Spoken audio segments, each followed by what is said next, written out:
Assalamu alaikum. This is from Zainflix, and you're watching season 1, episode 2 of Meeting Medical Illustrators Across the Globe. And we have Cathy with us from Toronto. Hi, Cathy.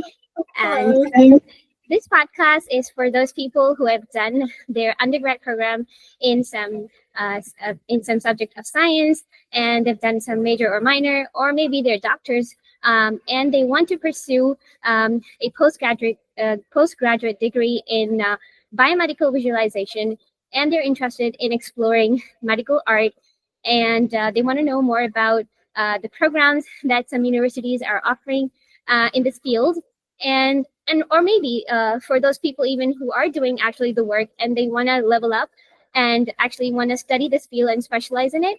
So Cathy, thank you for coming to the podcast and showing up. I feel really honored to have you. So Cathy, I want to know about your journey, how your journey has been at the university. You're still a student over there, as we know. So you're in your second year, right? Yes. Yeah.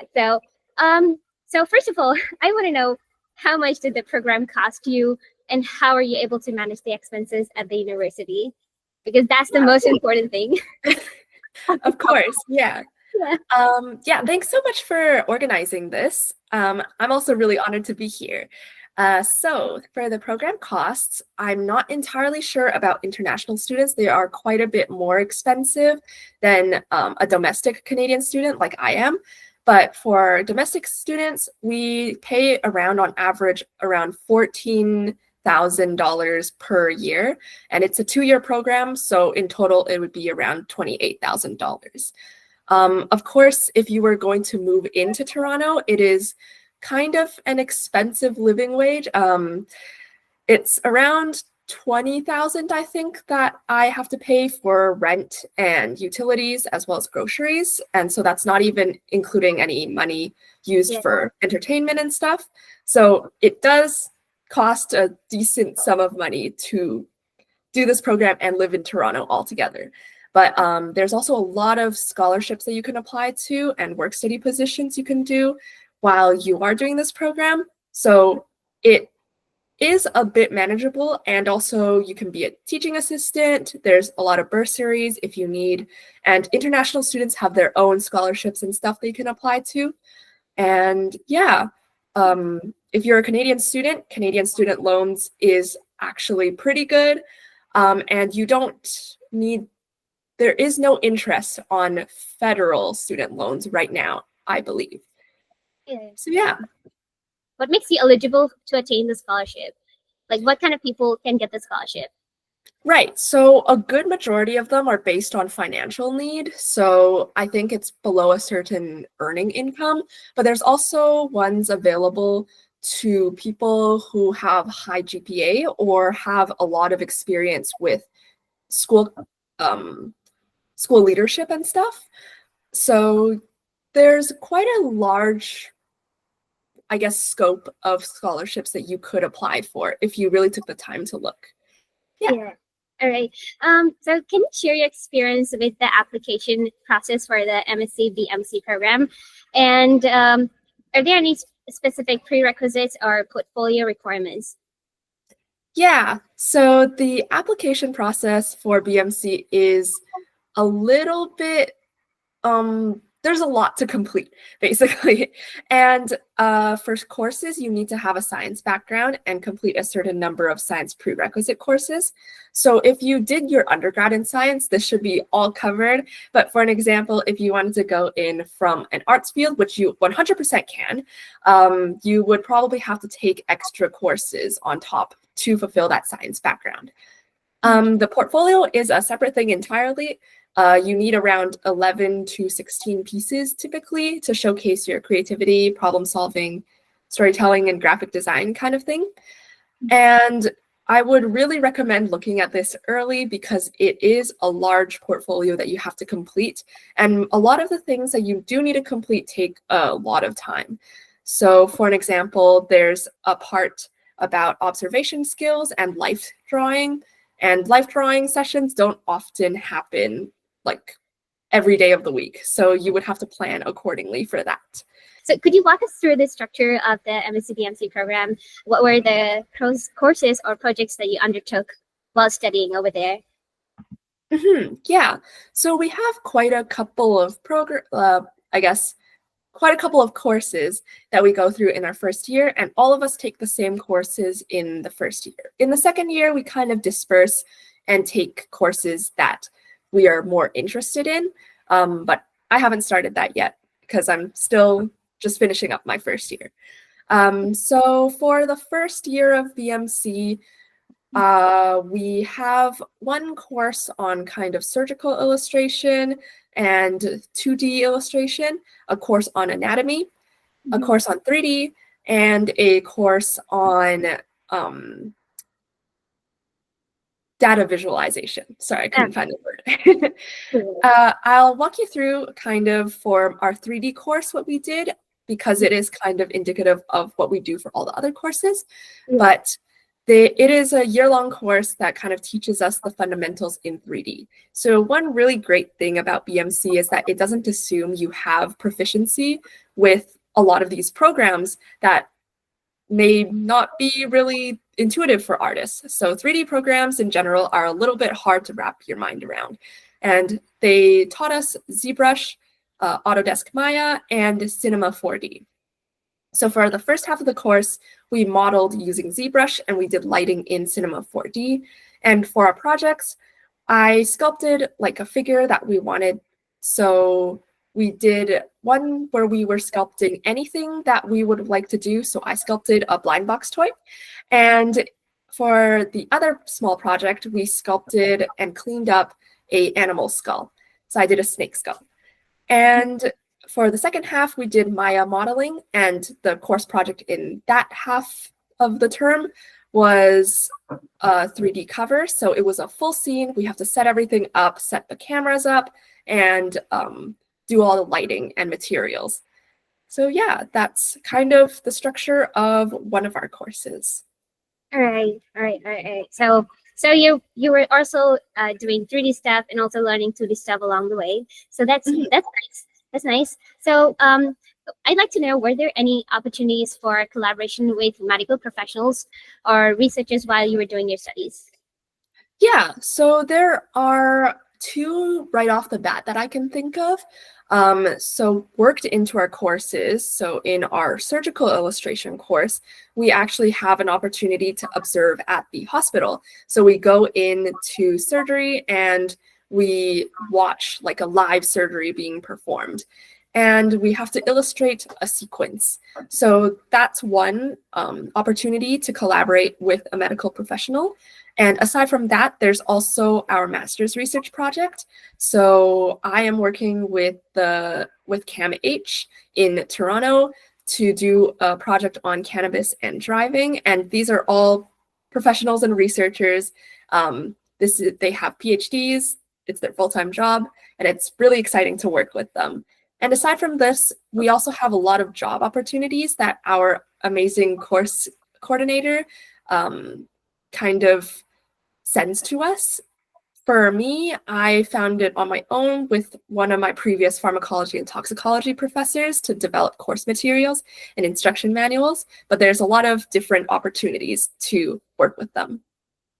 Right. What were the most challenging aspects of the program, the ones that you had to cope with?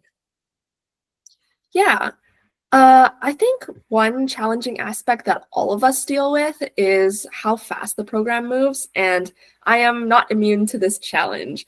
There's a lot of short deadlines, and it's sometimes really difficult to stay continuously ahead or on time, especially like how I used to do in undergrad, where a lot of my assignments were written or exams. Because we don't really have exams, it's all really assignment-based. It sometimes builds up, and if there's a lot of assignments happening at once, it's a little hard to track. And one added problem with assignments in art is how you constantly want to improve, and you find small things that you can improve on after the fact that you finish. So there's always improvement happening because your eye is always getting trained to detect these things. But one thing that you can really do to help this is have a clear schedule laid out and set aside time to do these assignments.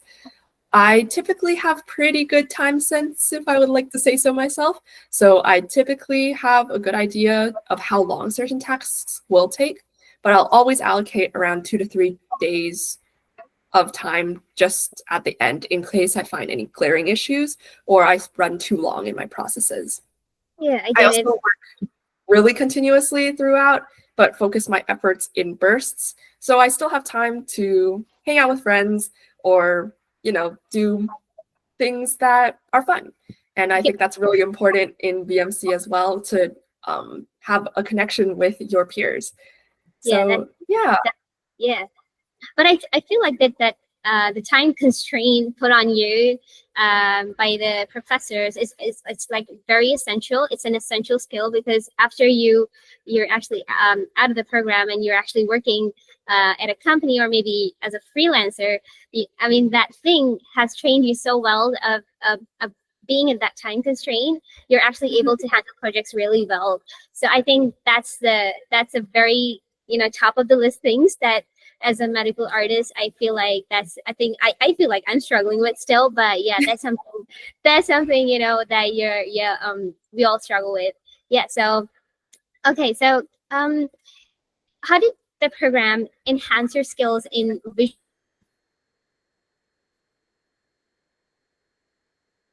visual storytelling and effective communication of complex medical information?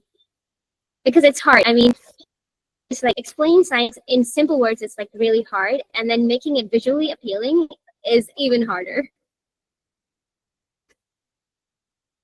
Yeah, definitely. I think that is like the core of our industry and probably the reason why we actually get paid. So it is definitely probably the most important part. A lot of our courses focus on storytelling and communication. So for an example, like our surgical illustration course, our professors give lots and lots of feedback and critique while we're still in the middle of an assignment. So we can make these tweaks, we can learn as we go.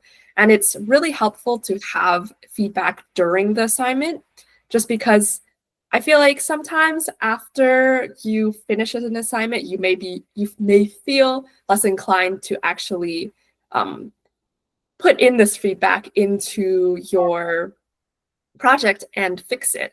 So having that critique period while we are still in the middle of doing these projects is really, really helpful. And also, we really encourage talking amongst peers and getting peer feedback.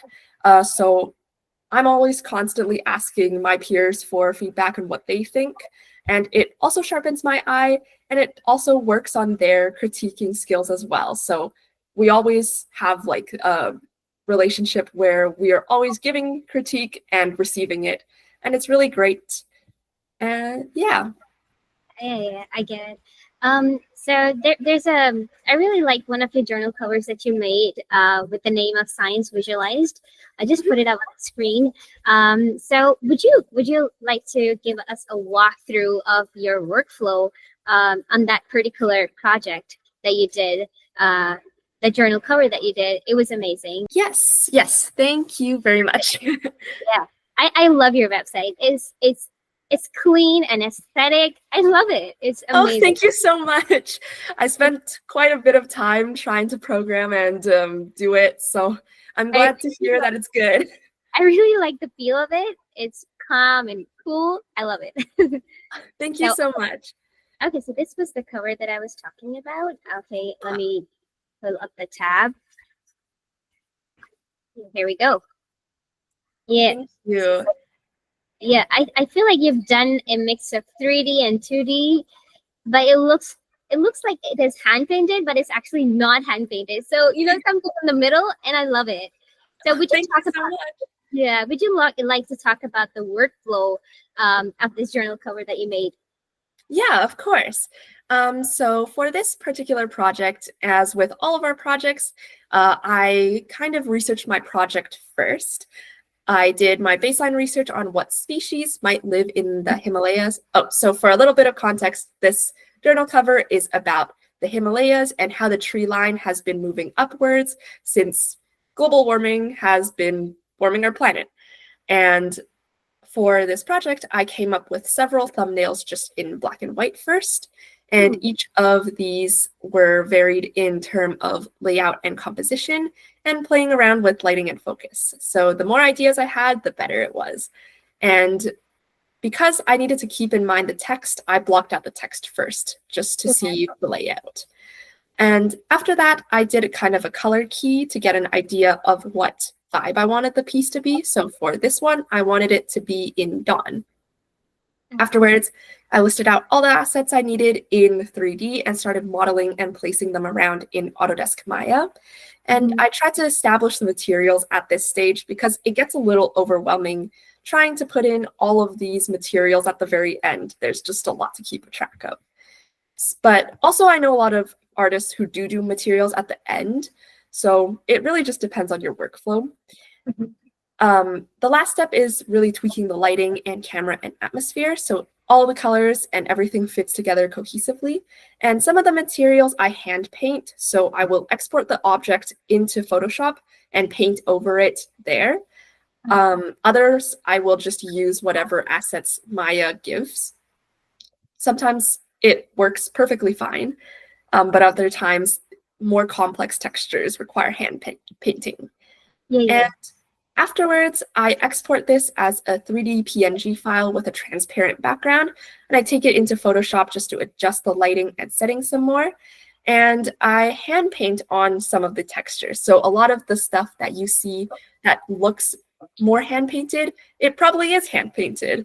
And it does. And we just call it like post-production, where we give it like a soft kind of painterly look. And I blended together through, I guess, just painting over parts of it that I feel like could use some extra texture. And afterwards, I import the text of the journal cover, and I painted some of the snow piling onto the title just for cohesiveness. And yeah, there we have the final illustration. I love it. I love the snow topping up the words science visualized. I really Thank you so much. I really love the composition. You know, the trees coming, blocking the view, and then the small trees coming on the top, as if like there's like a golden spiral composition. I absolutely love it. Amazing. Thank you so much. I really love playing with cool composition ideas, so that means a lot to hear. How has completing or like doing the MSc-BMC program for 1 year, you're still studying obviously, influence your career trajectory in medical illustration? How has that affected you as a medical illustrator? Yeah, so I think it's opened my eyes a lot to possibilities that I can do in the field. So one thing I wasn't even aware of was the difference between freelance and in-house jobs. I was not aware that freelance was actually this lucrative in biomedical illustration. So it's definitely something to keep in mind of. And also for in-house jobs, there's so many different types of in-house jobs that you can do into the industry, like pharma, biotech, patient education, all of these different avenues. They're just things that I wasn't aware of previous to starting my BMC journey. And it also has opened my eyes to looking through different parts of biomedical illustration that I definitely want to pursue. So with my pharmacology and toxicology background, I find myself gravitating towards the pharmaceutical field. And it really kind of builds on what you want to do and what you want to pursue. I think having your undergrad program in the field of science gives you an edge, you know, like, you know the things about science. You don't have to go, like being an artist, I know that we have to go and do the research, right? We have to go and understand the tidbits and bits about science and cells and immune system and gut and etc. But you being a science student gives you an edge that you know what's happening in the industry, right? And you know how to exactly use your artistic skill to sell it to the client. So that's awesome. Yeah, it's really, I think having a science degree, especially one that is more highly specialized, does kind of have, it kind of does give you an edge in terms of especially reading papers and also having previous connections to professors in the field. So yeah, people who have a science background definitely do have kind of a, I guess, foot in the door in this field. That's not to say that artists can't do this. I think I've seen lots of people who are very successful transitioning into biomedical illustration from regular illustration. Some of my classmates are like that. So yes, everyone can do this. Yeah, definitely. So what advice would you give to someone considering a career in medical illustration or thinking about applying to MScBMC program at the University of Toronto? I think definitely do your research into the program first to make sure this is something you're really interested in.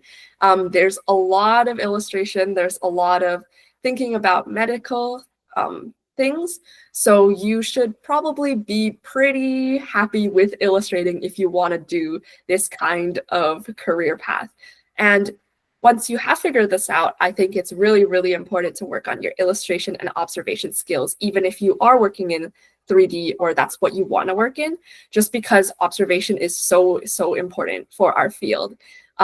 There's a lot that we need to make sure is medically sound and accurate. So making sure your observation skills are good is super important. Yeah. Are there any resources or experiences you recommend for prospective students to prepare for the program? Yeah, so personally, I prepped with some art classes for observation. I went to the Academy of Realist Art in Toronto, but honestly, I'm sure if you are living someplace else, you will probably have a similar school where it teaches you fundamentals in observation. I also did life drawings on my own time as well. So I found a different program that kind of just did life drawings every week, and I would just sit in and do life drawings on my own, sometimes to add to my portfolio, sometimes just to improve my skills. And I also did a couple of environment studies, and also, it's really, really important to remember to draw from your imagination as well. A lot of people just really focus on this observation and life drawing because it is kind of more towards what we do in BMC, but our professors really, really do like seeing things from imagination because it shows you have really great problem-solving ability. And of course, if you are a prospective student or want to get into the program, feel free to reach out to any of the BMC staff or any of the students, including myself. We're always really open to answering any questions. Definitely. So Cathy, so my last question to you would be, so since you're just you're gonna be graduating next year, so what do you think is a salary for a fresh grad, like just graduating freshly out of the program and you're doing a job in studio? So what is an average salary for a fresh grad? Yeah. So this is mainly based off of people that I have talked to. So I have a mentor and I've talked to them, and on average, they said perhaps around 70,000 US dollars, because my mentor is based in the US. But please take this with a grain of salt because I'm not in the industry right now, so I can't say for sure. But it is a higher starting salary than like potentially other kind of illustration jobs or even other science jobs. So it is pretty well set. I think medical illustrators are paid on average pretty well.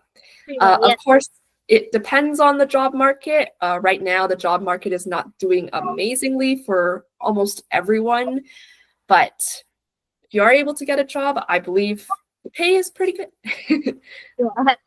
Yeah. Thank you, Cathy, for sharing your valuable insights with us. I really enjoyed talking with you. And yeah, we'll see you. We'll see you some other time, maybe in session 2. Yes, of course. Thank you so much for interviewing me, and I had a great time. Thanks for being an amazing host. Thank you so much. Thank you so much for coming over and taking the time out. Yeah, thank you. All right. Take care. Bye bye.